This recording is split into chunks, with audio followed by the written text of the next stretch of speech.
आप सभी भाई बहनों का आध्यात्मिक ज्ञानात्मक चैनल की संध्या बेला ज्ञान कक्षा में एक बार फिर स्वागत है। आज की चर्चा का विषय है दूसरों से अपेक्षा मत रखो। और दूसरी पंक्ति में हमने लिखा है कर्म की उपेक्षा मत करो। देखिए, ये दो शब्द ही उपेक्षा और अपेक्षा ये अपने आप में ही आपको में एक जीवन का एक मूल मंत्र दे जाते हैं। लेकिन मनुष्य अक्सर शब्दों पे भी चिंतन नहीं करता, उनके अर्थों के स्थितियों को समझता नहीं है। इसलिए उसको जीवन का जो एक उद्देश्य है, भावार्थ है, या शास्त्रों का ज्ञान आपको हमें क्या समझाना चाहता है, वो हम समझ नहीं पाते। बस अपने मिले हुए जीवन में अधिक से अधिक विषय भोगों की प्राप्ति के लिए ही कुछ बैठे बैठाए आलस्य की स्थितियों में अपना जीवन बिताना चाहते हैं। या यूं को कि मनुष्य मौज मस्ती तो चाहता है, भोग विलासिता के सुख सुविधा के साधन भोगना चाहता है, लेकिन इन सभी कार्यों के लिए किसी भी प्रकार की कृत नहीं करता, मेहनत नहीं करता, क्रिया नहीं करता। देखिए, ये बहुत ही एक साधारण से शब्द हैं। कुछ भाई बहन इनको देखिए स्वीकार कर लेते हैं और कुछ भाई बहन तो इनको देखिए स्वीकार भी नहीं करते।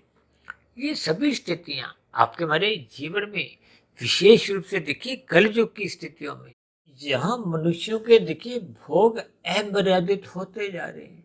ये 24/7 की स्थितियां अक्सर एक छोटे से शब्द के ऊपर, देखिए यही छोटा सा शब्द यदि हम पुरुषार्थ के दृष्टिकोण से लेते हैं, दूसरों को सेवा भाव के दृष्टिकोण से लेते हैं, तो ये 24/7 की स्थितियां आपके हमारे जीवन में आध्यात्मिक उन्नति के दरवाजे खोलती जाएंगी। और यही 24/7 की यदि हम विषय भोगों के प्रति लोलुपता जगा देते हैं, इसी के पीछे ही भागने लगते हैं और इसी के लिए ही छल कपट ठगी अनीतिगत कार्य जिनकी पाप कर्म करने से भी हम हिचकते नहीं है, तो निश्चित रूप से आपका हमारा कर्मशय बिगड़ता जाता है, आपके हमारे संस्कार बिगड़ते जा रहे हैं। तो भविष्य में आपके बारे कोई एक अच्छी स्थितियां कहो, एक अनुकूल परिस्थितियां उत्पन्न होंगी नहीं। देखिए, ये सभी स्थितियां हो सकता है आपको भी प्रथम दृष्टिकोण में अच्छी नहीं भी लगती हो, लेकिन शास्त्र बार बार कहते हैं ये करो, ये मत करो। करने का अभिप्राय देखिए विहित कर्मों से है, जो शास्त्र आपको में अनुमति देते हैं। जिन बातों के लिए शास्त्र आपको में मना करते हैं मत करो, वो निषेध कर्म है। देखिए, भागवत पुराण में 5 स्थितियों का विशेष उल्लेख आता है। यहाँ बताया गया कि ये 5 स्थितियां निंदनीय हैं। इनमें कलयुग का वास है। अब कलयुग का वास का अभिप्राय देखिए तमोगुण की स्थितियों से ले सकते हो, यानी कि उन तामसिक स्थितियों में जब जब मनुष्य नीचे उतरता है, गिरता है, तो फिर उससे कब कितने पाप कर्म होने लगते हैं मनुष्य को उसका पता नहीं चलता। और ये 5 कलयुगी स्थितियां क्या है? दूत कीड़ा, मद्यपान, स्त्री संग, हिंसा और अनीतिगत कार्यों से कमाया गया धन। देखिए, इन सभी स्थितियों में आज एक साधारण मनुष्य उतरने से, गिरने से कोई लज्जा महसूस नहीं करता। देखिए, शास्त्र तो आपको हमें मांसाहार भोजन खाने की भी मना करते हैं, लेकिन आज सरकार के स्तर पर भी देखिए जो एक तामसिक स्थितियां हैं, यानी कि मांसाहार भोजन का सेवन करना कोई एक कानूनन अपराध नहीं है। तब ऐसी स्थितियों में मनुष्य का मांसाहार भोजन के प्रति एक लोलुपता बढ़ती जा रही है, जबकि शास्त्र बार बार मना करते हैं। देखिए, मनुष्य योनि पाकर आपका हमारा भोजन वनस्पति है। वनस्पति के द्वारा जो जो स्थितियां आपको हमें अच्छी लगती हो उनका हम उपयोग कर सकते हैं, भोग कर सकते हैं। और उस स्थिति विशेष के लिए भी आपको हमें कृत्य करना, कर्म करना अनिवार्य है। शास्त्र तो आपको हमें बार बार समझाते हैं ये करो, ये मत करो। राजसी कर्म एक साधारण पूर्ण कर्म, इसमें हम धर्मानुसार अर्थ और काम अपने पुरुषार्थ करते हैं, लेकिन हम दूसरों को इसके लिए कोई पीड़ा नहीं देते, दुख नहीं देते, भले ही हम उनको सुख भी नहीं देते, केवल अपने सुख को विधि पूर्वक कर्म करते हुए अपने सुख को सुनिश्चित कर देते हैं। जबकि सात्विक पुण्य कर्म देखे इस राशि पुण्य कर्मों से अच्छे मानेंगे, क्योंकि जब हम अपने कर्तव्य कर्मों को ईमानदारी से निभाते, यानी कृत करते हुए, कर्म करते हुए हम प्रकृति के फलों को प्राप्त करते हैं। उस प्राप्त किए हुए फलों को पहले हम दूसरों के कल्याण के लिए, दूसरों के हितों की पूर्ति के लिए, यानी कि परोपकार के कार्य करते हैं। इन परोपकार के कार्यों के भी देखिए कहीं भी शास्त्रों में कोई निंदा नहीं है। ये तो आपका हमारा सत्वगुण बढ़ाते हैं, सात्विक स्थिति मजबूत करते हैं, भले ही सकामता बनी रहती है। हालांकि गीता में तो भगवान श्री कृष्ण जी ने निष्काम कर्म करने की एक विशेष सलाह दी है, जिसका दूसरा नाम देखिए कर्म योग की स्थिति है। यानी कि हम प्रकृति के इन 3 गुणों से, तमोगुण, रजोगुण और सत्वगुण, जो क्रमशः देखिए तमोगुण से 10 गुना अच्छा रजोगुण कहे गए, रजोगुण से 10 गुना अच्छा सत्वगुण, इसी आधार पे कहे गए कि आपको हमें प्रकृति के फलों को, दूसरों के हकों को छीनना नहीं, स्वयं कृत करनी है। इसलिए तमोगुण से 10 गुना अच्छे रजोगुण के कर्म। अब रजोगुण से भी अच्छे कर्म सात्विक इसलिए कहे गए कि हम मेहनत तो करते हैं, पहले दूसरों को खिलाते हैं, फिर स्वयं खाते हैं। तो इस दृष्टिकोण से तमोगुण को हम 1, रजोगुण को 10 और सत्वगुण को 100 से संबोधित करते हैं। और ये जो हमने दूसरी पंक्ति में लिखा है कि कर्म की उपेक्षा मत करो, जबकि समाज में अक्सर मनुष्य देखिए दूसरों से अपेक्षाएं रखते हैं, सरकार से अपेक्षाएं रखते हैं, धनी लोगों से लोग बहुत एक अपेक्षाएं रखते हैं। यानी कि ये सभी स्थितियां मनुष्य के जीवन में कर्महीन की ओर ले जाती हैं। मनुष्य को अपने किए गए कर्मों पे भरोसा करना चाहिए। शास्त्र बार बार कहते हैं कृत्य करो। कृत्य का अभिप्राय देखिए कर्म करने से है, मेहनत करने से है, पुरुषार्थ करने से है। हालांकि यदि देखिए स्थूल शरीर के स्तर पर आपके भीतर कोई पुरुषार्थ करने की क्षमता नहीं है, कमजोरी आ चुकी है, इसलिए तो सरकार द्वारा देखिए वृद्धा अवस्था पे पहुंचने में कुछ एक मासिक पेंशन के रूप में दिया जाता है, ताकि आपके हमारी जीवन की एक न्यूनतम आवश्यकताओं की पूर्ति हो। यानी ऐसी स्थिति विशेष में दूसरों से अपेक्षा रखना या सरकार से उस आर्थिक मदद की इच्छा रखना या अपेक्षा करना कोई गलत नहीं है। लेकिन जब जब हम देखिए स्थूल शरीर के स्तर पर समर्थ हैं, तो आपको हमें पुरुषार्थ करना होता है। इसलिए आज हमने देखिए दूसरों से अपेक्षा मत रखो और कर्म की उपेक्षा मत करो।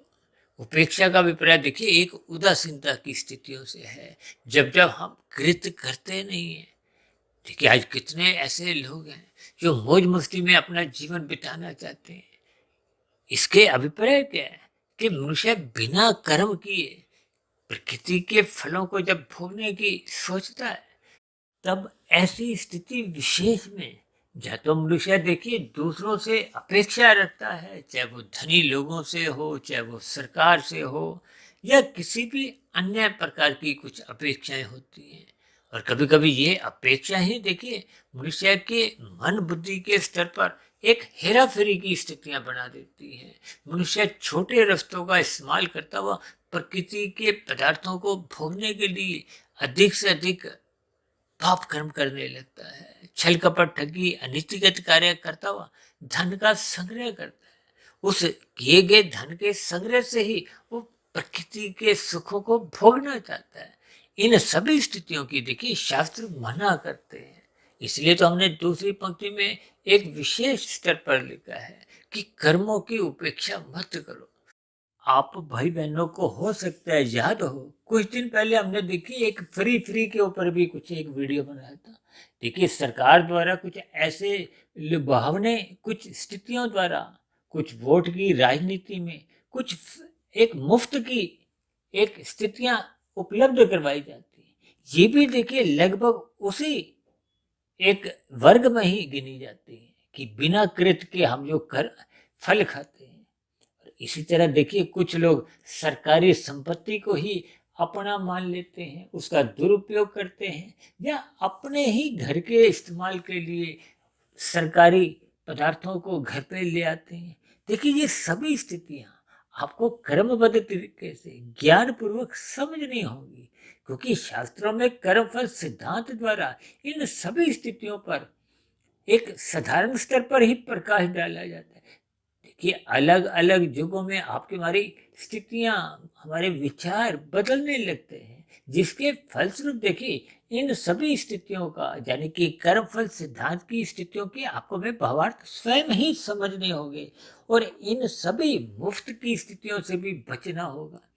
अक्सर मनुष्य देखिए ब्याह शादियों में भी कुछ ऐसी ही स्थितियां अपने व्यवहार में लाने से चूकता नहीं है। और कभी कभी आप देखोगे ना, कुछ भंडारे की स्थितियों में भी आप देखोगे। देखिए भंडारे की स्थितियां कुछ एक अयोग्य या निर्बल मनुष्यों के लिए, जिनके पास खाने को एक अन्न नहीं है या एक आर्थिक स्थिति कमजोर है, तो ऐसे लोगों के लिए देखिए भंडारों की एक सुविधा दी जाती है। लेकिन कभी कभी जो देखिए आर्थिक दृष्टिकोण से संपन्न है, ऐसे लोग भी देखिए उस भंडारे का लाभ उठाते हैं। तो ये सभी स्थितियां देखिए हम सभी भाई बहनों को क्रमबद्ध तरीके से समझनी होगी।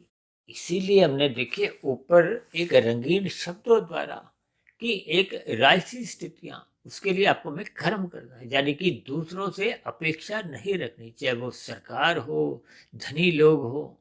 और इसी तरह जो नीचे की स्थिति है वो सात्विक स्थिति है, ताकि हम कर्म करें, परोपकार के कार्य करें, जहाँ तक संभव हो निष्काम भाव से कर्म करें। और आज एक विशेष स्थिति देखिए, हमने तामसिक स्थितियों पर कोई विशेष आज चर्चा नहीं की, लेकिन फिर भी अक्सर हम बार बार चर्चा करते हैं कि मनुष्य को अपना रजोगुण मर्यादा में रखना चाहिए, क्योंकि रजोगुण अमर्यादित होते ही मनुष्य कलयुगी तामसिक स्थितियों में गिरने लगता है। ये तमोगुणी 5 स्थितियां, जिसको देखिए हम दूध कीड़ा, मद्यपान, स्त्री संग, हिंसा और अनैतिक कार्यों से जोड़ते हैं। देखिए मद्यपान तो आजकल एक सामान्य स्थितियां बन गई हैं। एक हिंसा की स्थितियां यानी कि मांसाहार भोजन का सेवन भी एक सामान्य स्थितियां बनती जा रही। देखिए आजकल तो लोग शराब को एक सामान्य स्थिति में ही लेते हैं, इसको किसी भी प्रकार के पीने में कोई लज्जा महसूस नहीं करते। और पिछले कुछ महीने पहले तो देखिए सरकार द्वारा भी कुछ ऐसी योजनाओं के अंतर्गत एक बोतल के साथ एक बोतल फ्री देने की कुछ स्थितियां बनी हुई थी। और आजकल तो देखिए इस शराब के ऊपर ही कई प्रकार के कुछ घोटाले भी एक सुनने में आ रहे हैं। यानी कि इन सभी स्थितियों पर आपको हमें शास्त्रों के अनुसार अपनी दिनचर्या व्यवस्थित करनी चाहिए, क्योंकि आपका हमारा कर्माशय एक व्यक्तिगत होता है। आपका हमारा कार्य शरीर में जैसी जैसी स्थितियां बन जाती हैं, उसके अनुसार ही आपका हमारी अगली जोनी का निर्धारण होता है या बड़ा भविष्य एक निर्धारित होता है। इसलिए हम सभी भाई बहनों को अपने व्यक्तिगत कर्माशय के ऊपर, संस्कारों के ऊपर एक विशेष ध्यान देना होगा।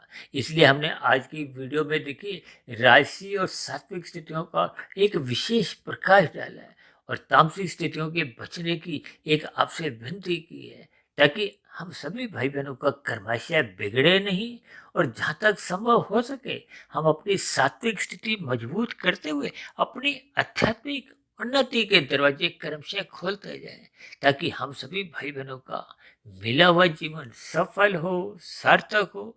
इन्हीं शुभकामनाओं के साथ चर्चा विशेष को अब यहीं विश्राम देते हैं।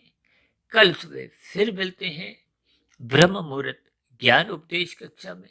तब तक आप अपने आध्यात्मिक मित्र सुधीर भाटिया फकीर को इजाजत दें। फिर भी वीडियो संबंधित आपके मन में कोई प्रश्न उठ रहा हो, कोई मेरी कही गई बातों पर ही आपको कोई आपत्ति हो, शिकायत हो, तो आपके प्रश्नों का, आपके सुझावों का और आपकी सभी शिकायतों का नीचे दिए गए कमेंट्स बॉक्स पर और प्रश्नोत्तर ज्ञान कक्षा में सदा ही स्वागत है। चर्चा विशेष को ध्यानपूर्वक सुनने के लिए आप सभी भाई बहनों का बहुत बहुत धन्यवाद।